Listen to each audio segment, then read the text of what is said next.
ආරෝග්‍ය පරමාලාභ සන්තුට්ටි පරමන්දන විශ්වාසා පරමායාති නිබ්බානං පරමං සිතං ශ්‍රී බුද්ධ වර්ෂ 2565 වන වෙසක් පුන් පොහෝ දිනයේ මෙවර අප්‍රේල් 26 වෙනි දින යෙදී තිබෙනවා. ඒ අනුව කොළඹ රාජකීය විද්‍යාලයේ මගින් රාජකීය අභිවන්දනා වෙසක් මංගල්‍ය වෙනුවෙන් සුබ පැතුමක් ලබා දීමට අවස්ථාව ලැබීම පිළිබඳව අපට මෙන්න ස්තුතිවන්ත වෙනවා. විශේෂයෙන් මේ බඳු උත්තම ප්‍රශාන්තිනාගතුලෝ බුදු පියාණන් වහන්සේගේ සිද්ධාර්ථ ගෞතමයන් වහන්සේගේ උත්පත්තිය, ඒ වගේම තුන් සර්වඥතා ඥානයටපත් වීම, ඒ වගේම උන්වහන්සේගේ පරිනිර්වාණය කියන මේ උත්තම මංගල්‍යයන් තුන නිමිති කරගනිමින් ලෝකවාසී බහුත ජනතාව විසින් මේ උත්තම වෙසක් පුන් පොහෝ දිනය අනුස්මරණය කරනු ලබන. ඒ අනුව ආමිස හා ප්‍රතිපත්ති පූජාවන් වලට මුල් තැන දෙමින් කටයුතු සිදු කරන බව අපට හොඳ ආකාරව දකින්න පුළුවන් කාරණයක්.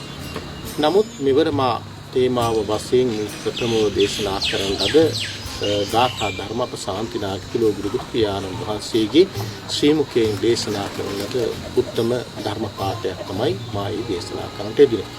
ඒ බඳු පාඨයක් මා මේ අවස්ථාවෙහිදී මේ විසක් සුබ පැතුම් සුබ ප්‍රාර්ථනාව සඳහා යොදා ගැනීමට අදහස් කරනට ලැබුවේ ලංකාව මෙන්ම ලෝකයේම අද දිනේදී මේ වෙනකොට වෙලාගෙන තිබෙන කොරෝනා ආසාදිත තත්වයට ගැලපෙන ආකාරයෙන් අප ශාන්තිනාගතුලෝ බුදු පියාණන් වහන්සේ දේශනා කොට වදාළේ උත්තම ලාභය තමයි නිරෝගී භාවය, ආරෝග්‍ය භාවය. ඒ නිසා අප කවුරුත් විශේෂයෙන් පෙර දවස්වල මේ උත්තම වෙසක් මංගල්‍ය සිදු කරන අවස්ථාවෙහිදී අපි තොරන් දන්සැල් ඒ වගේම විවිධ දානමය පින්කම් ආදී නොයෙක් දේවල් අපි ආමිෂ වශයෙන් ඉෂ්ඨ කරන්නට යෙදුණා. ඊට අමතරව ප්‍රතිපත්ති වශයෙන් සීල සමාදාන්, භාවනා වැඩසටහන් ආදී විවිධ ආගමික කර්තව්‍යයන් අපි නියුක්ත වුණා.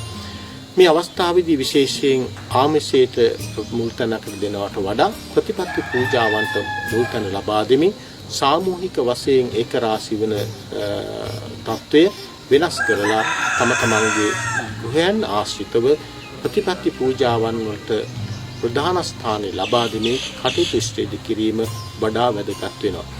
එය බුදුරජාණන් වහන්සේගේ මේ උත්තම තෙමඟුල් දවසේදී අපිට ඉතාමත් හොඳින් විශේෂයෙන් වර්තමානයේ තිබෙන තාක්ෂණික මෙවලම් භාවිතයෙන් ජනමාධ්‍ය තුළින් ඒ වගේම අපිට ඕන ආකාරයට ධර්ම දේශනාවන් ඒ වගේ බණ භාවනා වැඩසටහන් වලට සහ සම්බන්ධ වෙමින් කටයුතු ඉෂ්ට කරන්න පුළුවන් කියන හැකියාව තිබෙනවා. එබැවින් මේ අවස්ථාවේදී අප හැමදෙනාම තමන්ගේ විගත වෙලා මේ උතුම් වෙසක් මංගල්‍ය සමරමින් මේ ලෝකෙදවත් පරලෝක වශයෙන් නවගත කරගත් උත්තම නිර්වාණ අවබෝධය සඳහා මහෝපකාරී වන මේ උත්තම පින්කම් වල නියුක්ත වෙමින් මෙවර කටයුතු කිරීම ඉතාමත් වැදගත් වන බව සිහිපත් කරන්න කැමැතියි.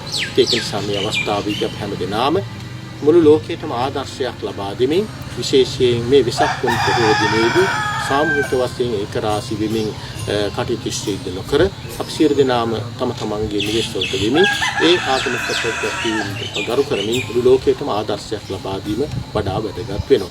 ඒක නිසා මේ අවස්ථාවේදී විශේෂයෙන් අප හැමදෙනාම අප ශාන්තිනාගතුලෝ බුදු පියාණන් වහන්සේගේ මේ උත්තම තෙමඟුල් සමරන අවස්ථාවන්හිදී මුළු ලංකාදීපයක් මුළු ලෝකයක් මේ කොරෝනා ආසාදිත තත්ත්වයෙන් පහව වේවා. අපි කරන මේ උත්තම පින්කම් වල බලමහිලේ මේ රටත් ලෝකයක් සුවපත් භාවයටමපත් වේවා, නිරෝගීත භාවයටමපත් වේවා කියලා අපි ආශිර්වාද කරමින් මේ උතුම් වෙසක් පොහෝ දිනේදී අප සමරන වලට අධිෂ්ඨාන කර ගන්නා ලෙස කාරුණික අවස්ථාව විශ්වාස කර සිටිනවා.